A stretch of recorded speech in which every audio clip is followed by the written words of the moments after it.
Sejam bem-vindos mais uma vez ao meu canal. Obrigada por continuarem a assistir os meus vídeos, os meus assuntos que abordo aqui. Pois bem, hoje aqui mais uma vez será transmitido um áudio do prezado irmão Fernando Teixeira, ex-ancião da Congregação Cristã em Portugal. Um irmão que teve ministério desde cooperador até ancião, 40 anos. Um irmão que quer expor a verdade da razão pela qual ele ficou sem ministério. Exposição esta que nunca a Congregação Cristã em Portugal, dirigida pelos seus líderes, presidente de anciães, quiseram dar a conhecer ao povo. Por que será? Pois bem, este é um vídeo, mais um vídeo, e depois haverá um outro vídeo logo a seguir. Peço a vossa atenção, a vossa compreensão e, por favor, se tiverem que novamente recorrer aos áudios anteriores, o façam, pois é de muito proveito. Acreditem. Porque este irmão não está em busca de ministério. Este irmão apenas quer transmitir a realidade dos factos do que aconteceu com ele. Realidade é essa que a congregação, os seus líderes da congregação cristã em Portugal, temem em ser transparentes. Pois bem, quem não deve não teme. Mas aqui me faz reportar aos tempos mais antigos, ao que já aconteceu. E é um ciclo vicioso, em que tudo volta novamente a acontecer, em que tudo é oculto para o povo. Mas o povo tem que ser transparente nas suas coletas, na sua forma de estar. E ai do povo que ouse sequer transgredir as suas regras, que logo praticamente são cortadas a liberdade de exercer a sua liberdade espiritual nas congregações. Pois bem, vamos ouvir o áudio, este novo áudio, e depois irei também colocar o áudio a seguir, tá bom? Fiquem bem e até já. Irmã Lorena, paz de Deus, pretendo explicar o que é mentira e o que é verdade. É como água ou outro líquido. Se colocar azeite embaixo e depois água, o azeite consegue subir para dizer eu sou azeite. Se colocar água e depois azeite, ele diz não vou para baixo porque sou azeite. Não posso me misturar com outros líquidos porque está escrito não danifiqueis a videira nem a oliveira. Tanto é mentira dizer que a verdade é mentira, como dizer que a mentira é a verdade. Uma não tem comunhão com a outra. Ou somos mentirosos, ou somos a favor da verdade. Sim, sim e não, não. Saindo desta palavra que é de Deus, somos mornos. Está escrito, Deus nos vomitará da sua boca. Se alguém quiser comentar o contrário, ou eu responderei, porque está escrito, nos últimos tempos a verdade será pregoada sobre o telhado. Como no áudio anterior, respondi a algumas perguntas. O que ainda há muito para responder. Continuando a responder aos crimes materiais e espirituais que os líderes dos anciãos cometem e perseguem para tirar o ministério, a quem serve e faz prosperar a obra de Deus. A inveja e os ciúmes entram, como eles não são olhados nem bem vistos pelo povo, para que a igreja dê em glória para eles serem alimentados na sua vaidade, que é este alimento que os alimenta, e perseguem os que Deus usa para darem glória ao nosso Deus, que é Ele que tem que ser glorificado por Jesus Cristo, a autoridade máxima da igreja, aonde estes líderes dizem no artigo 72 e 132 que são eles as autoridades máximas da igreja, já pondo Jesus Cristo de lado, que foi o que na cruz deu à luz a sua igreja, que é Ele a autoridade máxima da igreja, para que a ele a igreja deia toda a glória. Igreja, o trigo que está dentro da congregação, no meio do joio, como um ancião entrava na congregação e na porta ouviu uma voz: meu servo, este não é o meu povo. Este servo parou e disse: Senhor, congrego aqui e não é o teu povo. Essa voz disse: não, no meio deste numeroso povo está o meu povo, trigo e joio. O que diz a palavra? Muitos chamados, poucos escolhidos. E como o trigo não lhes dão glória, eles líderes o querem fazer pela força do poder. Excomungam, porque o joio sente quando é o trigo ou joio. Está escrito voz de Deus e não voz de homem. Entram, começam a perseguição, como fizeram para o irmão Teixeira, que a cúpula dos anciães confirmou ao longo de vários anos, como diz no artigo 44, o que isto é crime, a perseguição. E se não encontrarem uma acusação, mesmo que seja falsa, usam mentiras a todo jeito, mas que estas autoridades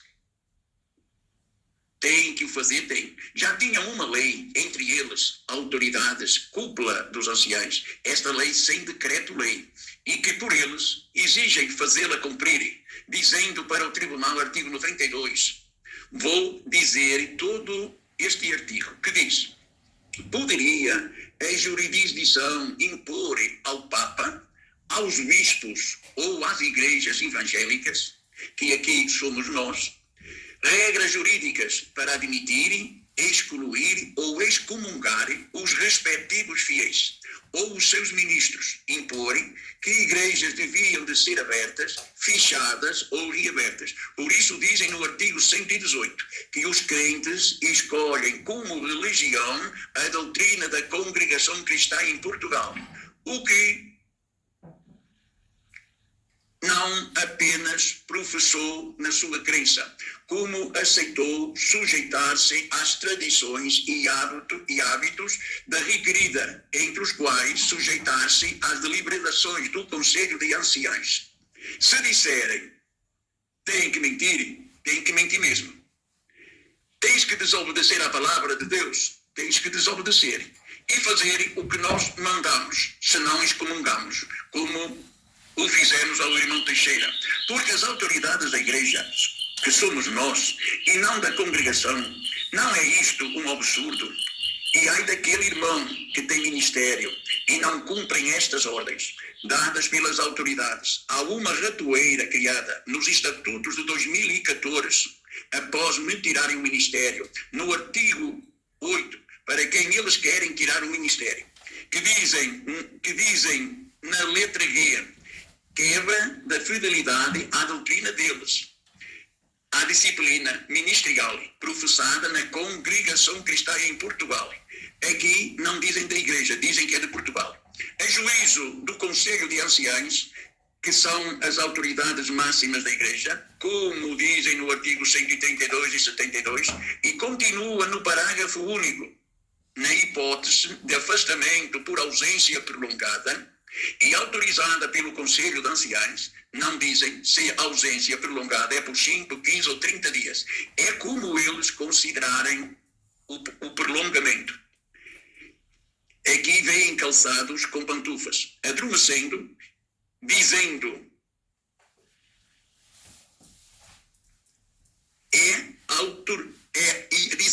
e autorizados pelo Conselho de Anciães, o retorno ao cargo ou função será realizado por deliberação do Conselho de Anciães, em reunião previsto neste estatuto, como dizendo: se já metestes o pé na poça, se já desobedecestes às nossas ordens, no regresso vais abrir os olhos. Era uma vez o ministério.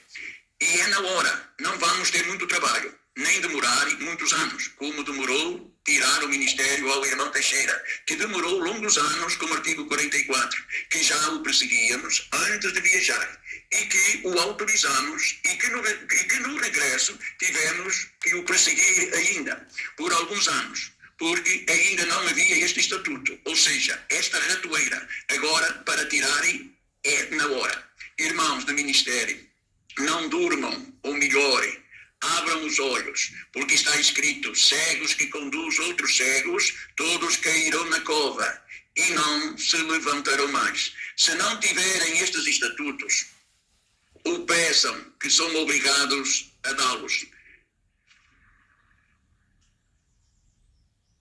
E se ao lerem não discernirem, eu darei explicação e os enviarei, porque quando os pedi na portaria, foi-me dito que só com autorização dos anciãos. Isto é uma loucura. Estamos no fim do mundo, entre o ministério de hoje. Mas me referindo ao artigo 92, aonde é que a lei dos anciãos, que a lei dos anciãos encoberta, sem número de decreto-lei, que ninguém pode impedir que as igrejas evangélicas excomunguem os seus ministros e que excomunguem os seus fiéis, ou que abram e fechem igrejas.